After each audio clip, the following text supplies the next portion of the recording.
Алхамдулиллахи Раббил Аламин, ассалату вассаляму аля Расулиллахи Мухаммадин ва аля алихи ва сахбихи аджмаин. Ассаламу алейкум ва рахматуллахи ва баракатуху. Продолжаем цикл бесед о людях Ахли Сунны валь Джамаат, то есть о людей сунны и согласии. Вопрос такой, что такое иджтихад и как образовались мазхабы. Проявляя милость к мусульманам, Всевышний Аллах в благородном Коране и пророк Мухаммад, саллаллаху алейхи вассалям, в своих высказываниях, хадисах не разъяснили в открытой форме часть предписаний. Если бы эти предписания были указаны в открытой и единственной форме, то исполнение их было бы обязательным для мусульман. Фард. Или же весьма желательным, сунна, а неисполнение влекло бы за собой большой грех, не придающие значения этим предписаниям и вовсе стали бы кафрами. Верующие таким образом оказались бы в сложном положении.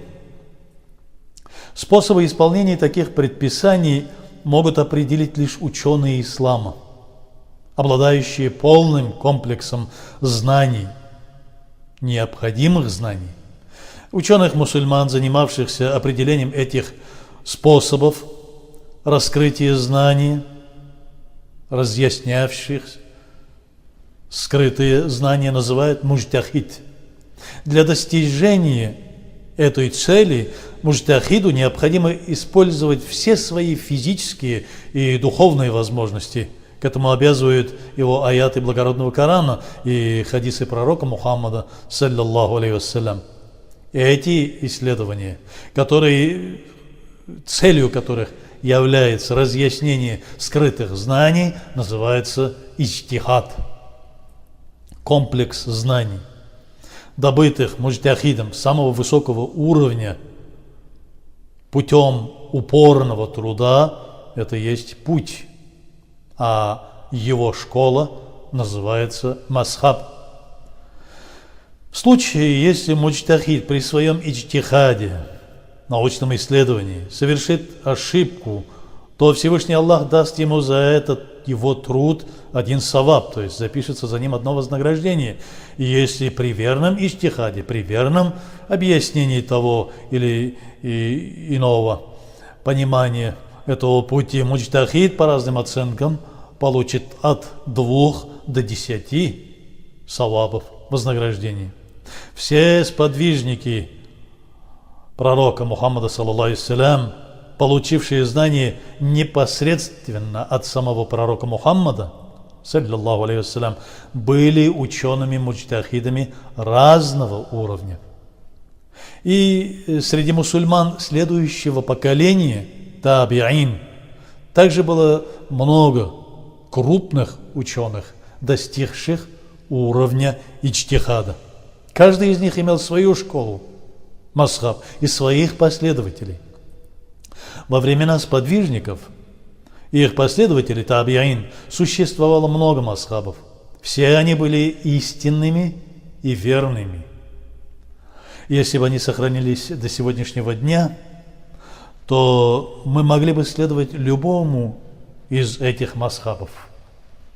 Но со временем численность мазхабов стала уменьшаться, последователи, а иногда и муджтахиды большинства школ становились последователями мазхабов, которых различные ветви основных религиозных наук были более разработаны, а способы их изучения более систематизированы и оснащены более совершенной методикой изучения. Приверженцы сунны следуют предписаниям Аллаха, указанным в благородном Коране и сунне пророка Мухаммада, саллаллаху алейхи вассалям. Сунна – это высказывание и образ жизни пророка Мухаммада, саллаллаху алейхи вассалям. На сегодняшний день сунниты являются последователями 4 школ, 4 мазхабов, основанных учеными высшего ранга, получившими знания непосредственно от сподвижников, сахаба или асхаб, пророка Мухаммада, саллаллаху алейхи, или от их учеников, табиаин. Основа веры у всех 4 мазхабов едины. Существует различие в способах поклонений, в толковании исламского права, в понимании некоторых малозначительных вопросов теории. Мазхаб ханафи или ханафитский мазхаб был основан имам Ахзамом Абу Ханифа ан-Нуман бин Сабит, который родился в 80-м году хиджри, то есть в 699 году по григорианскому календарю, и умер в 150 году хиджри, или же по григорианскому календарю в 767 году.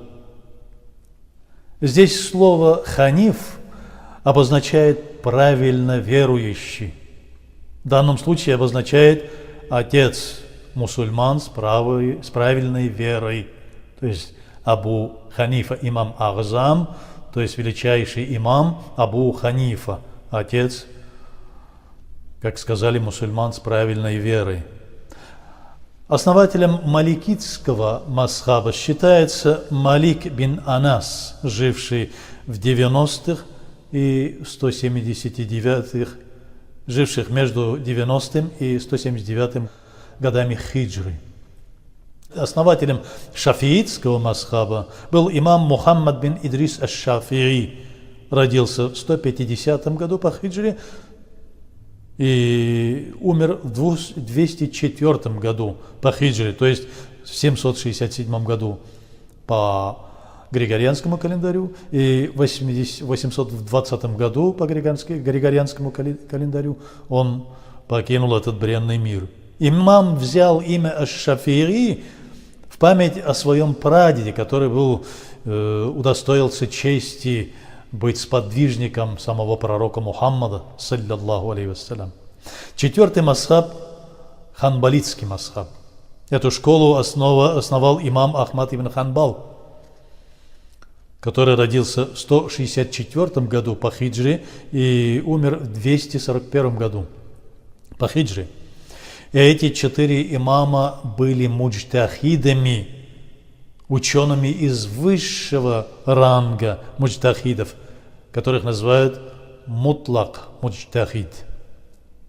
Муджтахиди, или же по-другому аль-муджтахид аль-мустакил. Почему же произошло разделение уммы? После смерти всех сподвижников пророка Мухаммада, саллаллаху алейхи вассалям, среди вновь принявших ислам стали появляться люди, неверно толкующие священное писание. Обычно это были малообразованные, неграмотные люди, не имеющие представления о сложности иджтихада, переоценившие свои возможности. Ошибочное толкование аятов священного Корана и неправильное понимание сунны стали причиной потери ими правильного пути.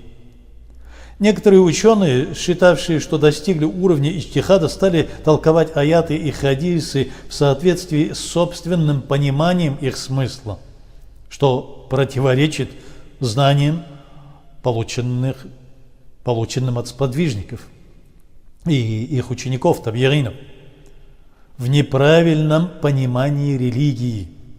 В результате неверного подхода к толкованию источников религиозных знаний они сошли с истинного пути и исключили себя из рядов приверженцев сунны. Их стали называть идущие другим путем, не последовавшие правильному пути, гайр-аль-мукаллидин. Они не последовали тем знаниям, которые получили сподвижники от самого пророка Мухаммада, саллаллаху алейхи вассалям, и передали следующему поколению мусульман. Группы людей, сбившихся с пути, не стали кафирами, но причинили очень много вреда распространению ислама. Даже гораздо большего вреда, чем неверующие люди.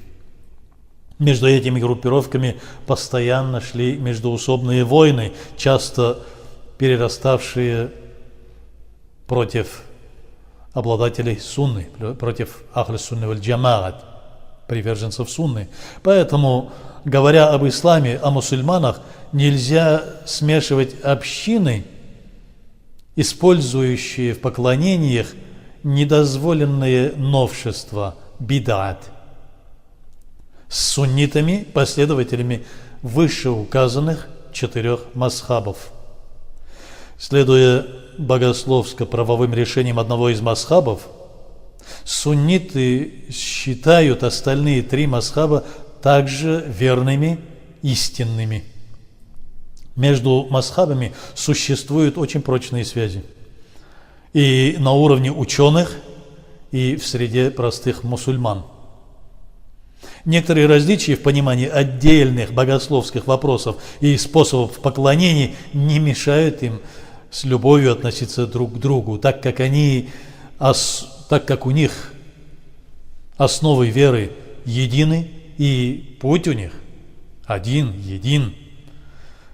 На этой основе приверженцы сунны и согласия и объединяются. Что же может объединять?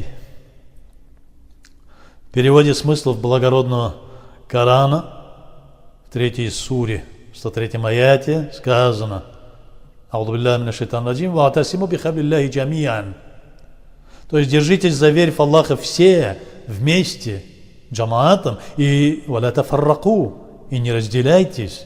И помните милость Аллаха вам, когда вы были врагами, а Он сблизил ваши сердца, и вы стали по Его милости братьями. Знатоки толкования Корана, муфассиры, например, имам Абу Сууд Ахмад ибн Мустафа умер в 1574 году по милади, по григорианскому календарю, комментируя этот аят на основе сунны следующим образом сказал: «Не сворачивайтесь с истинного пути, не разделяйтесь на группировки, так же, как и разделились между собой предыдущие общины иудеев и христиан. Не враждуйте между собой, как вы враждовали в доисламский период джахилии. Объединение на основе правильной веры было предписано нам Всевышним Аллахом, а о том, что правильной верой будут обладать приверженцы сунны и согласия ахль-сунна валь-джамаат, было сообщено в многочисленных хадисах пророка Мухаммада, саллиллаху алейхи вассалям. Стало быть, и объединяться нужно только на основе школ этих 4 мазхабов, приверженцев сунны и согласия.